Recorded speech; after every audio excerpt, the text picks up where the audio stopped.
Hello students, इस exercise के अंतर्गत correct of the following sentence में उस प्रश्न को हल किया जा रहा है जिसमें कहीं न कहीं किसी पार्ट्स ऑफ स्पीच के अंतर्गत गलती दी गई। उसको कैसे शुद्ध करेंगे? वो नाउन का हो सकता है, प्रोनाउन का हो सकता है, एडजेक्टिव का हो सकता है, वर्ब का हो सकता है, एडवर्ब का हो सकता है, या कहीं न कहीं उसके पैटर्न में, वाक्य के नमूने में शब्दों का क्रम इधर उधर हो सकता है। जैसे पहला दिया रिच शुड हेल्प पुअर। जब भी किसी एडजेक्टिव को मल्टीपुल करना, गुणात्मक उसको करना, तो उसके पहले दी अवश्य लगना चाहिए।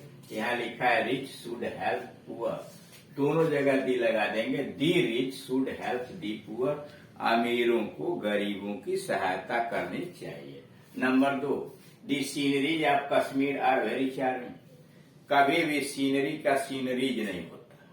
सीनरी हर समय सिंगुलर नंबर में प्रयोग होता है, तो यहाँ सीनरीज को सीनरी करेंगे, दी scenery of Kashmir.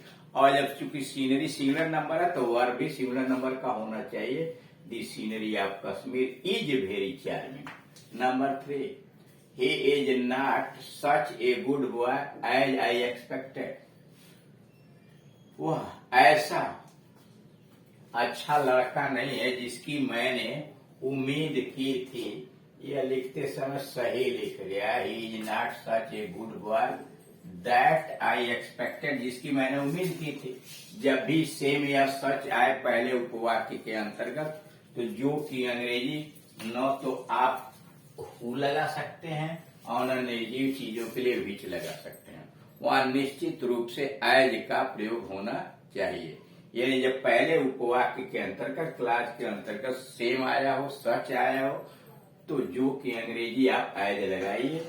He is not such a good boy as I expected. Number 4, these flowers smell sweetly. या एडजेक्टिव का प्रयोग करना हो, एडवर्ब का प्रयोग मत कीजिए। यहाँ स्वीटली एडवर्ब हो गया, जबकि होना चाहिए एडजेक्टिव। दीज फ्लावर्स, ये फूल मधुर महकते हैं, तो इसमें स्वीट, स्वीट का स्वीटली नहीं। Kalidas is a Shakespeare of India. Kalidas is a नहीं, is the Shakespeare of India. Shakespeare proper noun है, उसके पहले कोई आर्टिकल नहीं लगना चाहिए, और अगर लगता है तो दी लगेगा। दी का मतलब है कि शेक्सपियर जैसा कवि। यहाँ मतलब हुआ Kalidas is the Shakespeare of India का मतलब कालिदास शेक्सपियर जैसे महान कवि हैं। The great and the great poet, यहाँ छूटा हुआ, the great poet and scholar is dead. The great poet and the scholar is dead. जब भी दो पद किसी एक व्यक्ति को, यानी दो नाउन एक ही व्यक्ति या वस्तु को संबोधित करते हैं, तो क्रिया सिंगुलर नंबर की होती है। और पता कैसे चलेगा? जब दो नाउन एंड से जोड़े गए हों और एक व्यक्ति या वस्तु के लिए आया हो, तो आर्टिकल दी पहले वाले के पास लगा होता है। और अगर दोनों जगह लगा हुआ तो इसका मतलब पर्सन या थिंग, व्यक्ति या वस्तु दो है, क्रिया बहुवचन की हो जानी चाहिए। यहाँ लिखा है दी ग्रेट पोएट, महान कवि, एंड दी स्कॉलर। अब यहाँ हो गया, यहाँ भी दी, यहाँ भी दी, क्रिया इज लगी हुई है, तो या तो ये दो तरह से ठीक होगा, दी ग्रेट पोएट एंड। अब यहाँ स्कॉलर है ना, तो इज को ही रहने दीजिए, यहाँ से दी उड़ा दीजिए, आदमी एक हो जाएगा। The great poet and scholar is dead, मतलब आदमी एक है, वो महान कवि भी है और विद्वान भी है। Sheela is eligible of this post. Eligible का मतलब योग्य, और एलिजिबल के बाद फार आता है, ऑफ नहीं आता है, ये हो जाएगा Sheela is eligible for this post. He is most perfect gentleman. Perfect जो है अपने आप में चरमोत्कर्ष है। पूर्ण, पूर्ण के आगे कुछ नहीं होता, ना उसकी कंपैरेटिव डिग्री बना सकते हैं, ना सुपरलेटिव डिग्री बना सकते हैं। फिर यहाँ मोस्ट जो आया है वह गलत है, सीधे he is a perfect gentleman, ये लगा दी, a perfect gentleman. She came later than I expected. जितना मैंने उम्मीद किया था उससे बाद में हुआ है। देखिए लेट की कंपैरेटिवली लेटर होती है, उसकी स्पेलिंग LATER होती है। यहाँ क्या लिखा है?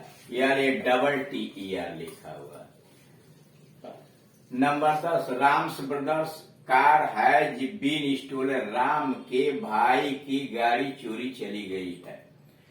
कभी भी डबल एपॉस्ट्रॉफी का प्रयोग एक साथ नहीं कर सकते आप। यहाँ लिखा है राम में भी एपॉस्ट्रॉफी एस लगा है, ब्रदर में भी एपॉस्ट्रॉफी एस लगा है। उलट देंगे, लिखेंगे ऐसे the car of Ram's brother. एक एक एपॉस्ट्रॉफी करने के लिए the car of Ram's brother has been stolen.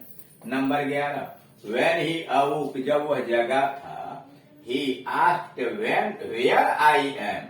अब यहाँ जरा देखिए, जब वह जगह था तो उसने पूछा मैं कहाँ हूं। तो मैं का मतलब यहाँ आई लिखे, मैं थोड़ी वह कहाँ था। यह टेंस चेंज हो जाना चाहिए, प्रोनाउन चेंज हो जाना चाहिए। तो व्हेन ही अवोक, ही आस्क्ड, उसने पूछा, वेयर ही वाज, टेंस भी बदलेंगे, आई वाज नहीं, were he was. I prefer a pen than a pencil. मैं एक पेंसिल की अपेक्षा कलम अधिक पसंद करता हूँ। प्रीफर का मतलब अधिक पसंद करना, और ये कंपैरेटिव डिग्री का फोर्स लिए होता है। कभी भी इसके बाद देन नहीं आता। देन के जगह पर टू लगा देंगे। I prefer a pen to a pencil. Mathematics are not an easy subject. कुछ ऐसे भी नाउन होते हैं जिसके अंत में यस लगा होता है, लेकिन उनका मतलब सिंगुलर नंबर से होता है। जैसे मैथमेटिक्स है, सिविक्स है, फिजिक्स है, जिम्नास्टिक्स है। क्या है? ये एक चीज है, एक वस्तु, एक विषय का नाम है, तो क्रिया भी सिंगुलर नंबर की होनी चाहिए। तो यहाँ लिखेंगे मैथमेटिक्स आर नहीं, is not an easy subject. He has been suffering from fever since 3 days। Since लगता है निश्चित समय के लिए, यहाँ 3 दिन 3 days जो है पीरियड ऑफ टाइम है, समय की अवधि है। उसके पहले फार लगाना चाहिए, सिंस को हटाइए, वहां फार लगाइए।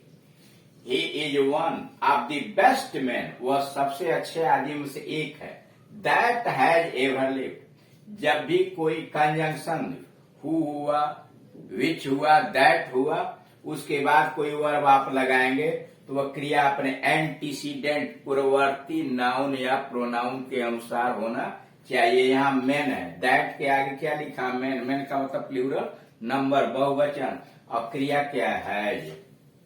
एवर लिव्ड, हैज लगा है, तो यहाँ आप लगाएंगे have ever lived, plural number का वर्ब लगाएंगे। Number 16, there are fine furniture in my house. कभी भी फर्नीचर का फर्नीचर्स नहीं होता, और फर्नीचर के साथ क्रिया सिंगुलर नंबर की होती है, और नहीं तो आर्टिकल्स या पीसेज ऑफ फर्नीचर आपको करना पड़ेगा। तो यहाँ इज कर दीजिए। There is fine furniture in my house, मेरे घर में अच्छे अच्छे मेज कुर्सियां हैं। He, you and I are friends. जब तीनों person, first person, second person और थर्ड पर्सन एक वाक्य में पूरा किया तो 231 का नियम लागू होगा, यानी 231 का नियम। 231 का मतलब पहले सेकेंड पर्सन प्रयोग कीजिए, तब थर्ड पर्सन ले आइए, और तब फर्स्ट पर्सन। यहाँ क्या है? पहले थर्ड लगा दिया है, तो 231 के अनुसार सबसे पहले यू लिखिए, तब ही लिखिए, तब आई लिखिए। उलट देंगे, यू, ही एंड आई, है ना, तब are friends. Sitting on a gate, a scorpion stung him.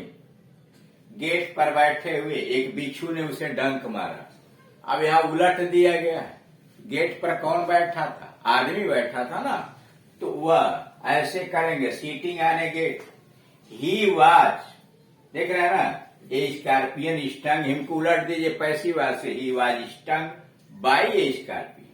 Seating on the gate, he was stung by a scorpion, ठीक हो जाएगा। 19, his parents deprived him with all he had. उसके माता पिता ने जो भी उसके पास था उसे वंचित कर दिया। कभी भी डिप्राइव आएगा तो उसके बाद आप प्रीपोजिशन अवश्य आएगा। यहाँ विथ लगा है, विथ को हटाएंगे, वहां आप डाल देंगे। If I was you I would never do that. जब भी आप काल्पनिक शर्त प्रकट करेंगे, इमेजिनरी, जिसके पूरा होने की संभावना नहीं के बराबर है, तो हाँ सभी सब्जेक्ट के साथ आई हुआ, ही हुआ, यू हुआ, दे हुआ, सबके साथ वर का प्रयोग करेंगे। ये होगा इफ आई वर यू, अगर मैं आपके जगह पर होता I would never do that, मैं वो कभी नहीं करता। Number 21 the area of Delhi, Delhi का क्षेत्र is bigger than Agra, Agra से बड़ा है। अब यहाँ देखिए नियम यह है कि तुलना एक प्रकार की वस्तुओं या व्यक्तियों के अंतर्गत होना चाहिए। अब ऐसा नहीं है कि ईंटा की तुलना आप आदमी से करना शुरू करेंगे, ऐसा नहीं हो सकता। आदमी की तुलना आदमी से करेंगे, निर्जीव चीजों की तुलना निर्जीव चीजों से करेंगे। यहाँ क्या हो गया, दिल्ली का क्षेत्र की तुलना सीधे आगरा शहर से कर दिया गया। यहाँ क्या है, क्षेत्र है, उधर है शहर। बचने के लिए क्या करेंगे, दैन के बाद सिंगुलर नंबर के बाद दैट आप लगा दीजिए, करेक्ट हो जाएगा। The area of Delhi is bigger than that of Agra. और अगर प्लूरल नंबर रहता तो दोज आप आगरा आप लिख दीजिए। मान लीजिए कहना हो कि दिल्ली की सड़कें आगरा की सड़कों से अधिक चौड़ी हैं, तो आपको लिखना पड़ेगा the roads of Delhi are wider than those of Agra. Mister P K Roy is AMP, उच्चारण जरा देखिए, एमपी का उच्चारण ए से हो रहा है। ए क्या है, वावेल है। हिंदी में भी अ आ ई के अनुसार, तो जब भी वावल यानी स्वर से उच्चारण शुरू होगा काउंटेबल नाउन का, तो उसके पहले एन का प्रयोग होगा, ए नहीं होगा। तो ये हो जाएगा mister P K Rai is an MP. 23 why are you afraid from him, कभी भी अफ्राइड के बाद आप आता है, फ्रॉम नहीं आता। तुम उनसे क्यों डरे हुए हो, why are you afraid of him. These news have disturb the peace of mind. These news, news singular number होता तो दीज कहां से हो गया, दिस न्यूज है ना, और singular number this news, have नहीं हैज, क्रिया भी सिंगुलर नंबर की। This news has disturb the peace of mind, इस समाचार ने मेरे मन की शांति को भंग कर दिया है। इट इज आई, मैं ही तो हूं। Who is your best friend नहीं, who I am your best friend. क्यों, जब भी आप हु हुआ, विच हुआ, दैट हुआ, इसका प्रयोग आप कंजंक्शन के रूप में करेंगे तो उसके बाद जो क्रिया आएगी वह रिलेटिव प्रोनाउन है। रिलेटिव प्रोनाउन जब भी आएगा तो उसके बाद का वर्ग उसके एंटीसीडेंट यानी पूर्ववर्ती नाउन प्रोनाउन के साथ होना चाहिए। इट इज आई लिखा, आई क्या है, आई के साथ आई एम लगता है, यहाँ क्या लगा, इज लगा है। इसको शुद्ध करेंगे, it is I who I am your best friend. Being a cold night, देखिए दोनों जगह सब्जेक्ट अलग अलग है। ठंडे रात होने की वजह से आई स्टेड इन माई हाउस, में घर में ही ठहरा, यहाँ इट गायब कर दिया गया है। जब देखिए जब दो वाक्य जोड़ने के लिए दिया जाए जिसमें एक वाक्य कारण हो दूसरा उसका परिणाम हो, तो पहला वाला सब्जेक्ट रह जाता है और दूसरा भी। यहाँ लिखना चाहिए it being a cold night, ठंडे रात होने की वजह से comma I stayed in my house. I am grateful for you, for your kindness, गलत। जब भी ग्रेटफुल आएगा तो उसके पहले आदमी से टू रहेगा और उसके कार्य के लिए फार रहेगा, उलट दीजिए। I am grateful to you, I am grateful to you for your kindness, तुम्हारी दयालुता के लिए। Milk is preferable than tea, prefer और प्रीफरेबल में कंपैरेटिव डिग्री की फोर्स होती है और उसके बाद देन नहीं आता, निश्चित रूप से टू प्रीपोजिशन का प्रयोग किया जाता है। ये हो जाएगा milk is preferable to tea. What are you doing? Since morning, देख रहे हैं since morning तो ठीक है, और फॉर और सिंस कहाँ लगता है, या तो परफेक्ट टेंस में लगाइए या परफेक्ट कंटिन्यूअस टेंस के अंतर्गत लगाइए। तो यहाँ लिखेंगे What have you been doing? What have you been doing since morning? This news is very good to be true. आधा इधर दूसरे तरह का, आधा उधर दूसरे तरह का। वेरी को हटाइए, यहाँ टू डाल दीजिए, वाक्य शुद्ध हो जाएगा। This news is too good, T-double-O. This news is too good to be true. Number 21, sun gives us life and light. कभी भी अद्वितीय चीजें हैं, सूरज है, चंद्रमा है, धरती है, आकाश है, उसके पहले दी अवश्य लगना चाहिए। यहाँ सन के आगे कुछ नहीं है, आप यहाँ दी लगा दीजिए। The sun gives us light and life, सूरज हमें जीवन और प्रकाश देता है। सी हैज संग ए सॉन्ग, कहा उसने एक गीत गाया है। सी हैज संग ए sang, यह वाक्य करेक्ट है। अब यहाँ लिखा होगा सी सिंग ए सॉन्ग, ऐसा करके सी हैज संग ए सॉन्ग करेक्ट लिख दिया गया। गॉड सेव्स मी, गॉड मुझे बचाता नहीं, प्रोटेक्ट सुरक्षा करता है। सेव्स को हटाइए, प्रोटेक्ट लिखिए, God protects me. The number of invitees, आमंत्रितों की संख्या क्या है, सिंगुलर नंबर, आर इंक्रीजिंग बढ़ रही है, आर इंक्रीजिंग नहीं, is increasing. Number singular number है, वो जब भी सब्जेक्ट सिंगुलर नंबर का है तो वर्ब भी तो सिंगुलर नंबर का लगना चाहिए। दी नंबर मुख्य शब्द नंबर है, आप इनवाइटीज अतिथियों की, आमंत्रितों की, आर इंक्रीजिंग नहीं हुआ, देखिए in increasing, is increasing. Many ए बुआ, मेनी ए जब आता है तो उसका मतलब होता है अनेक, उसके बाद क्रिया सिंगुलर नंबर की होनी चाहिए। Many boy was playing in the field, वे नहीं, was playing in the field. तो इस तरह से आप देख रहे हैं कि विभिन्न प्रकार के वाक्यों में विभिन्न प्रकार की गलतियां हैं, और पार्ट्स ऑफ स्पीच का हो सकता है, पोजीशन का हो सकता है, उसको किस प्रकार से सही करें। Thank you.